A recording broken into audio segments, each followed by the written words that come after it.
पागल bus driver. क्या राहील की टांग टूट गई?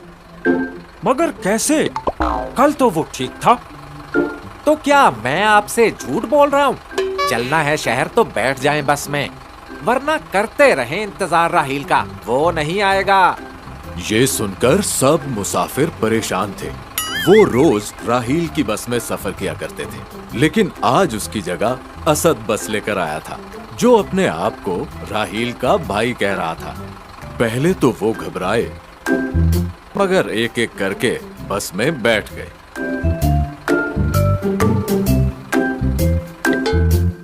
बस आराम आराम से चलने लगी, इतनी आराम से कि साइकिल तक उस बस से आगे निकल गई।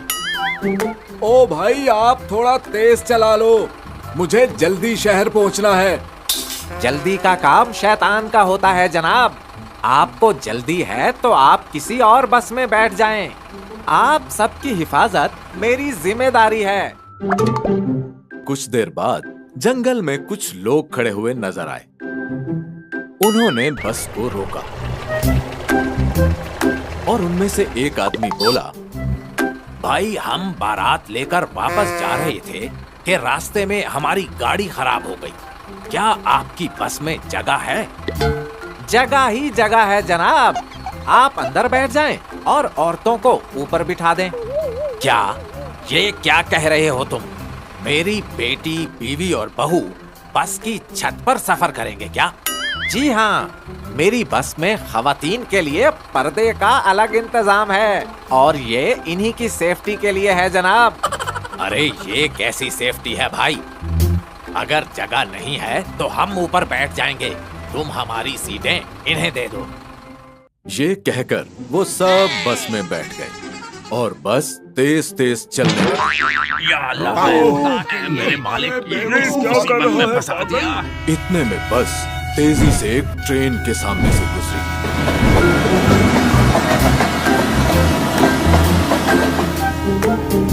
या अल्लाह, मेरे मालिक ये मुसीबत में फंसा दिया। कैसे बस चला रहे हो?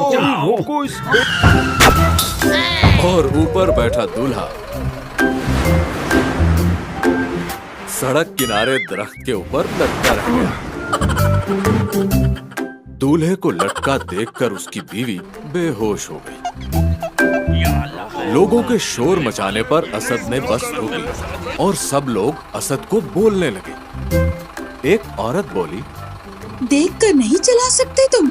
उधर मेरा बेटा दरख्त पर लटका दिया, इधर मेरी बहू बेहोश पड़ी है। कुछ अकल वकल है तुम में के नहीं? आंटी जी, माइंड मत करना, मगर सारी गलती आप ही की है।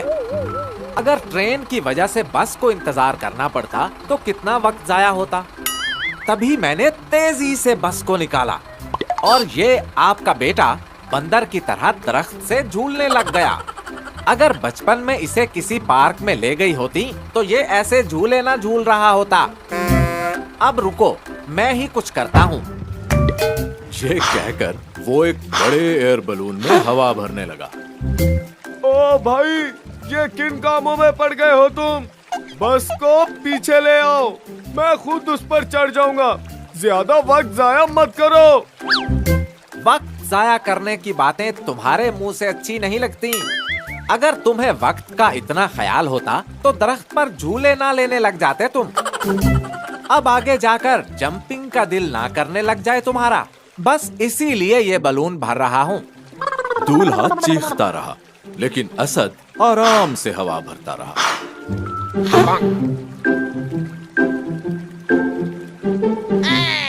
काफी देर के बाद वो बलून लाकर रखा और दूल्हे को जंप करने का कहने लगा।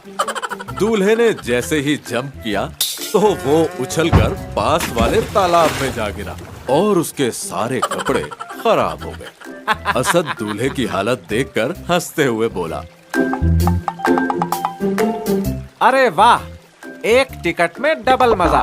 और अगर मजा मस्ती करते वक्त दाग लग जाएं, तो दाग तो अच्छे ही होते हैं ना। दूल्हे ने अपना सर पीटा और बस में बैठ गया। बस चली और कुछ देर के बाद एक ऐसी जगह से गुजरी जहां दुनियापुर गांव का बोर्ड लगा हुआ था, और असद उस तरफ जाने की बजाय दूसरी तरफ मुड़ गया। ओ भाई, ये किस तरफ जा रहे हो? मुझे दुनियापुर उतरना था और वो दूसरी तरफ है। दुनियापुर के लोग बहुत बदतमीज होते हैं। मेरे स्कूल में जिस लड़के से मेरी अक्सर लड़ाई रहती थी, वो भी इसी गांव का रहने वाला था। मैं तो बचपन से ही यहाँ के लोगों से नाराज हूँ, तभी उस तरफ बिल्कुल नहीं जाऊंगा। अगर तुमने उतरना है तो यहीं उतर जाओ। ये कहकर उस मुसाफिर को वहीं जंगल में ही उतार दिया। बस टूटे हुए रास्ते से तेजी से जा रही थी। सब मुसाफिरों की झटके लगने से हालत खराब हो गई। उन्हें देखकर असद बोला, आप सबको यकीनन भूख लगी होगी। मैं भी कितना भुलक्कड़ हूँ, मुझे रिफ्रेशमेंट देनी याद ही नहीं रही। ये कहकर उसने बस रोकी और सबको खाना देने लगा, और वो खाना खाकर कुछ लोगों के पेट में दर्द होने लगा। ये क्या खिला दिया है? ये खाकर तो मेरे पेट में शदीद दर्द होने लगा है। मुझे पता था कि ऐसा ही होगा, तभी इन बॉक्सेस में मैंने पेट दर्द, सर दर्द, किडनी दर्द, हर तरह के दर्द की दवा पहले ही रख दी थी। आप वो खा लें, सारी दर्दें ठीक हो जाएंगी। वो दवा खाकर वो आदमी मजीद बीमार हो गया। ओहो, ये तो एक्सपायर थी। आपको देखना चाहिए था ना जनाब। अच्छा, फिक्र मत करें, शहर आ गया है। वहाँ एक डॉक्टर है, डॉक्टर असलम। वैसे है तो पागलों का डॉक्टर, मगर उसे मेरा नाम बताकर मिल लेना, डिस्काउंट मिलेगा। ये सुनकर वो बेहोश हो गया।